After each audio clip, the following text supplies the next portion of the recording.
A normal average person like me cannot really understand blood report. घर पे अगर वो लिफाफा आ जाता था ना ब्लड रिपोर्ट का, तो ऐसे डर सा लगता था, पता नहीं क्या है इसके अंदर. But still majority of us don't know how to read a blood report. And I'm not saying this will make them an expert. ठीक है, you cannot replace a doctor's work. You will still understand कि भाई अगर haemoglobin इतना होना चाहिए तो कितना है, सही है या नहीं है. अगर नहीं सही है तो क्या घर का खाना खाना चाहिए on a daily basis, that we can fulfill the deficiencies with proper eating. Sure. So I have a sample blood report with me. ठीक है, इसमें बहुत सारी चीजें हैं. I can go on and on in all these parameters. Sure. एक blood report में which are like 5 or 6 things that a person should must look at. मैं थोड़ा सा ऐसे पर्सपेक्टिव देना चाहता हूँ सब लोगों को कि हमें क्यों कराना चाहिए blood reports. And I like using different analogies to relate. तो जैसे हम सब लोगों के पास गाड़ी होती है, राइट? तो ज़रूरी नहीं है कि गाड़ी ख़राब है तभी हम उसको गैराज में लेके जाएंगे. ऑफ कोर्स ख़राब है तो लेके ही जाएंगे. जैसे पहले होता था कि कुछ बीमारी हुई तो ब्लड रिपोर्ट कराया, राइट? बट हम हमारी गाड़ी को अच्छे से मेंटेन करने के लिए उसको हर 6 महीने में या कुछ 1000 किलोमीटर्स के बाद सर्विसिंग के लिए लेके जाते हैं. Correct. ठीक है. Same applies for our health as well. And I always like to compare our bodies with a machine, because दुनिया की जितनी भी मशीन्स हैं वो हमारी बॉडी से इंस्पायर होके बनी है.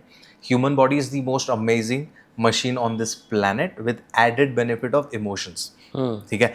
It's crazy. We don't realize this power that human bodies have, right? A lot of people do get very philosophy. इंसान को मशीन कैसे बुला ली? बाबा मैं बोल रहा हूँ ना, हमारा इमोशन भी है, स्पिरिचुअल साइड भी है, but at the core it's a machine. अगर वो मशीन में कुछ गलत हो रहा है, नहीं हो रहा है, उसको तुम एनालाइज ही नहीं करोगे तो पता कैसे चलेगा? That's one.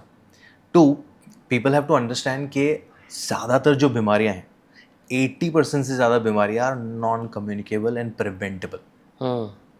जहाँ पे ये सब आ जाता है आपका obesity, heart conditions, hormonal imbalances, diabetes, जिससे अभी ज़्यादातर लोग जूझ रहे हैं. ऐसा नहीं कि सबको, हर कोई HIV से पीड़ित है या किसी को बड़े बड़े इन्फेक्शन हो रहे हैं, नहीं हो रहा है. पर उनको बिगर इविल बोलते हैं बस. हाँ. We are talking about the lifestyle conditions. Correct. 80% से ज़्यादा lifestyle conditions are preventable and manageable using your lifestyle. और अगर तुम्हारे घर में किसी को डायबिटीज़ या हार्ट कंडीशन या कोलेस्ट्रॉल या हाइपरटेंशन या कुछ भी हो रखा है, तो आपको हर 6 महीने में एक बार ब्लड रिपोर्ट कराना चाहिए, because you are more likely to.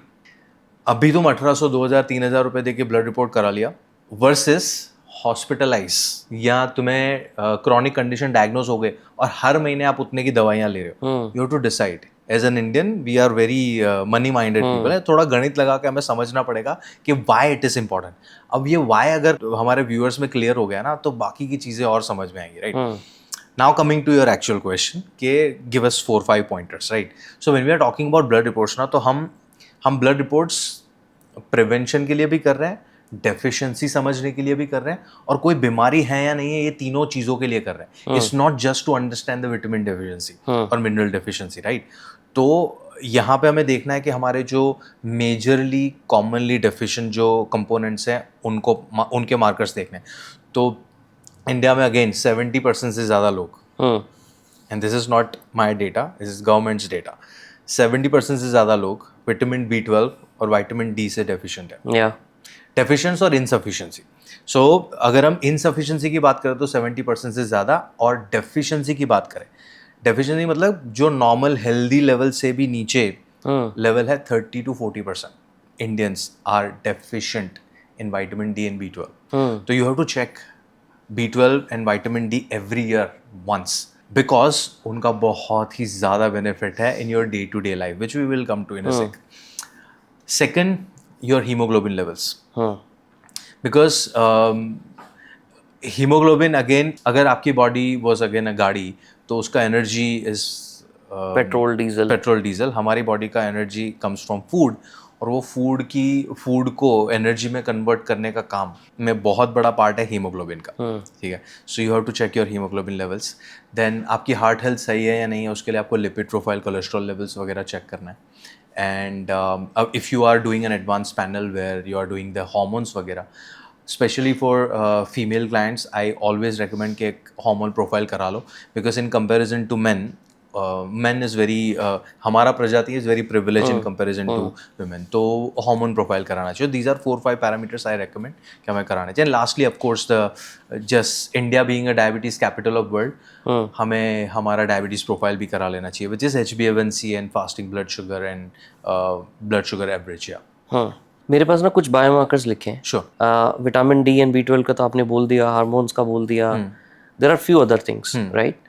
First, सबसे पहला मुझे ये बताओ, what is CBC, complete blood count? Simplistic भाषा में इसको समझाओ. Your complete blood count is literally, as the name suggests, it's a complete, it's a basic primary test of how your blood profile is looking like. अभी हमारे blood में क्या क्या होता है? एक तो 90% of your blood is water and then there are certain cells. और तीनों प्रकार के जो cells हैं उनका specific काम है. So आपने RBC सुना होगा, WBC सुना होगा, which is red blood cells and white blood cells. You know, कभी कभार मैं सोचता हूँ इनके हमारा जो medical terms है, they may sound very complicated, but if you decode them, they are very simple. Okay. RBC हम सुनते तो वो कुछ तो केमिकल होगा. RBC is red blood cell. Lal colour का सेल है तो उसको रेड बता दिया RBC, और वो वाइट कलर का दिखता है तो उसको WBC बता दिया.